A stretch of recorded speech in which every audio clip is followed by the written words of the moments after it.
He's phony, she's fake. That's the type of people I hate. Hey.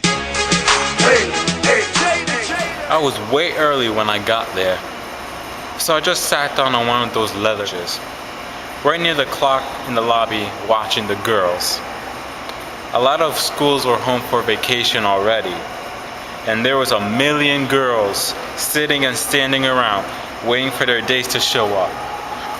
Girls with their legs crossed, girls with their legs not crossed, girls with terrific legs, girls with lousy legs, girls that look like swell girls, girls that look like they'll be bitches if you knew them. It was really nice sightseeing if you know what I mean. In a way, it was sort of depressing too, because you kept wondering what the hell will happen to all of them. Got out of school and college, I mean, you figure most of them will probably marry dopey guys. Guys that always talk about how many miles they got in their gallon in their goddamn cars. Guys that get sore and childish as hell, as if you beat them in golf, or even just some stupid game like ping pong. Guys that are very mean. Guys that never read books. Guys that are very boring. But I have to be careful about that. I mean, about calling certain guys bores. I don't understand boring guys. I really don't. She looked terrific. She really did. She had on this black coat and sort of a black beret. She hardly ever wore a hat, but that beret looked nice. The funny part is, I felt like marrying her the minute. I don't even like her much, and yet all of a sudden I felt like I was in love with her.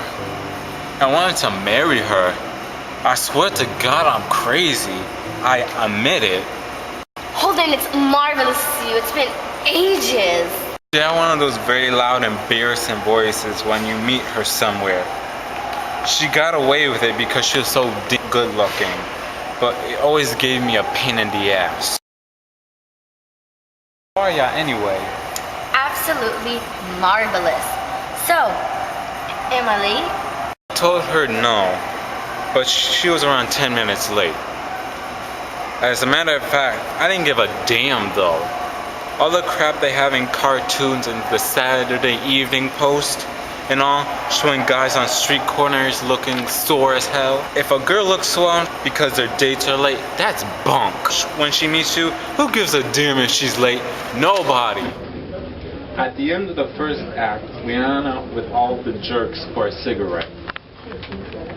What a deal that was. You never saw so many bonies in all your life. Everybody smoking their ears off and talking about the play so that everybody could hear and know how sharp they were. Some dopey movie actor was standing near us having a cigarette. I don't know his name, but we always play the part of a guy in a war movie that gets yellow before it's time to go over the top. He was some gorgeous blonde, and the two of them were trying to be very blast and all. Like as if he didn't new people were looking at him. Modest as hell, I got a big bang out of it. Old Sally didn't talk much, except to the rave about the lunch, because she was busy rubbering and being charming. Then all of a sudden she saw some jerk she knew on the other side of the lobby. Some guy in one of those very dark gray flannel suits, one of those checkered vests, strictly Ivy League. Big deal. He was standing next to the wall, smoking himself to death, looking bored as hell. Old Sally kept saying, "I know that boy from somewhere." She always knew somebody, and any place you took, or she did, or thought she did, she kept saying to that tip. She kept saying that till I got bored as hell. And I said to her, "Why don't you go over there and give him a big soul kiss? If you know him, he'll enjoy it." She got sore when I said that. Finally, though, the jerk noticed her and came over and said hello. You should have seen the way they said hello. You have thought they haven't seen each other in 20 years. You'd have thought they took a bath in the same bathtub or something when they were and they were little kids. Old Bob Buddy rules. It was nauseating. Ugh. The funny part was they probably met each other just once at some phony party. Finally, when they were all done slobbering around, old Sally introduced us. His name was George something. I don't even remember. He went to Andover. Big deal. You should have seen him when old Sally asked him how he liked the play. He was that kind of a phony that have to give themselves room when they answer somebody's question. He stepped back and stepped right on the lady's foot behind him. He probably broke every toe in her body. He said that play himself was no masterpiece, but that the Lunch course were absolute angels. Angels? For Christ's sakes, angels? That killed me.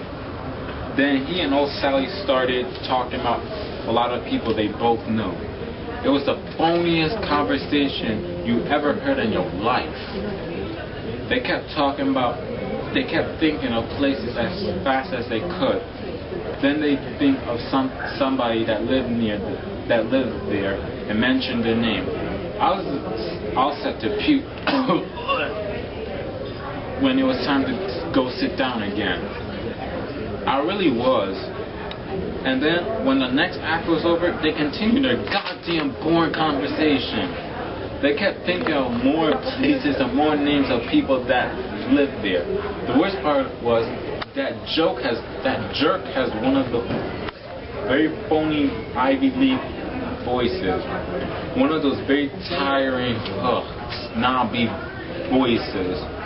He sounded like a girl. He didn't hesitate to horn on my date, the bastard. I even thought for a minute that he was going to get in the goddamn car with us when the show was over, because he walked about 2 blocks from us. But he had to meet a bunch of phonies for cocktails, he said.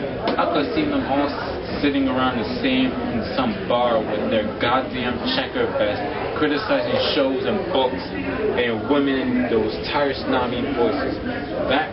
They killed me, these guys.